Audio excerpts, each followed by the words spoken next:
Buenos dias kwa Kihispaniola, kwa Kiswahili unasema habari za asubuhi, lakini kwa upande mwingine bila kujali muda, bila kujali wakati au na hali gani, nitumie neno la assalamu alaikum kwa kuwakilisha kile ambacho kinakwenda kufanywa na Algeria leo, wakiwa ni sehemu ya timu chache kutoka Afrika ambazo zinategemewa kufanya mambo makubwa katika michuano hii. Ni miongoni mwa timu tishio sana.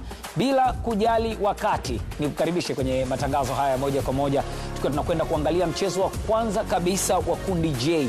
Ni mchezo ambao umebeba matumaini kwa Argentina, ni mchezo ambao umebeba matumaini kwa Algeria, ikiwa ni timu mbili zinazowakilisha mabara mawili tofauti. Ziko hadithi nyingi tutasimuliana, ziko story nyingi ambazo tutapiga asubuhi ya leo. Huyo aliyelala pembeni yako mguse bega, mwambie jambo tayari. Anayesinzia mchape na kikombe cha kahawa, mwambie Azam Sports HD2 tuko live hivi tunavyozungumza.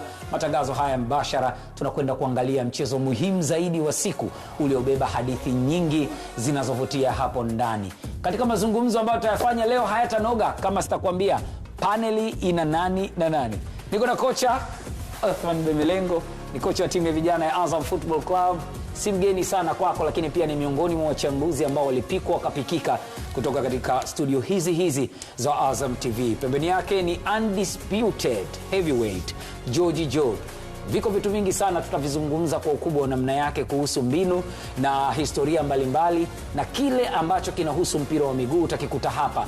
Mwisho kabisa, sitaki kusema zaidi wala sitaki kuzungumza sana. Tutazungumza na mtaalamu wa takwimu, mzee wa data, Ramadhani Mbwaduke. Mchezo wa siku ambao tunaangalia ukiwa ni mchezo wa kwanza kabisa katika asubuhi hii ya leo ni mchezo wa Argentina, mabingwa watetezi wa kombe la dunia, wakilitoa mwaka 2022 kwenye ardhi ya Qatar, na walianza mchakato huu kwa kipigo mbele ya Saudi Arabia, lakini ngoma ikawa ngumu kwao, wao wakafanikiwa kwenda na kuwa mabingwa. Wanacheza dhidi ya Algeria, the Desert Fox au mbwa mwitu wa jangwani.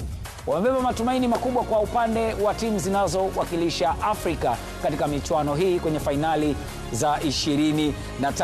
Kuhusu Marekani, ni taifa ambalo linahusika zaidi ama linatajwa zaidi kwenye mchezo wa NFL au mpira wa Kimarekani, na zaidi kuhusu basketball, na kama haitoshi watu wanazungumza kuhusu mchezo wa golf. Leo tunazungumza kuhusu mpira wa miguu, na si mpira wa miguu tu, ni fainali za kombe la dunia. Shughuli nzima iko Kansas City.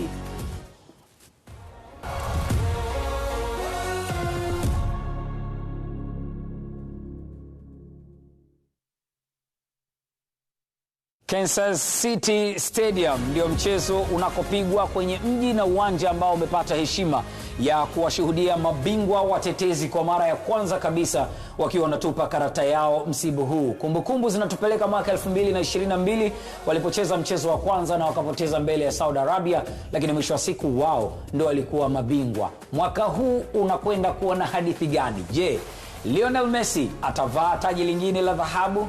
Je, Lionel Messi anatupa mkono wa kwaheri kwa mtindo gani kwenye last dance yake ama pigo lake la mwisho kwenye fainali hizi za kombe la dunia ambazo zinafanyika Marekani? Kumbukwe pia, kabla ya kupoteza mbele ya Saudi Arabia 2022 kwenye mchezo wa ufunguzi, kipigo chao cha mwisho kilikuwa mwaka 1990 wakipoteza kwa goli moja pekee. Inawezekana mimi si mjuzi sana wawe majambo, wako wataalamu ambao tutauliza nao kitakwimu zaidi na watatufahamisha kiundani kuhusu mchezo wenyewe unakwenda kwa mtindo gani. Kocha Bemelengo, habari za asubuhi. Asubuhi kumbe. Asubuhi tayari kaka. Kumekucha. Ni njema. Salama. Tuko vizuri. Undisputed heavyweight. Alhamdulillah. Tumeiona asubuhi siku nyingine. Kumekucha. Yeah, umejilamba kikombe cha kahawa mapema. Mzee wa takwimu, mzee wa data, Ramadhani Mbwaduke. Tunaingia kwenye mchezo huu ukiwa na hadithi nyingi sana kitakwimu za kuzungumza.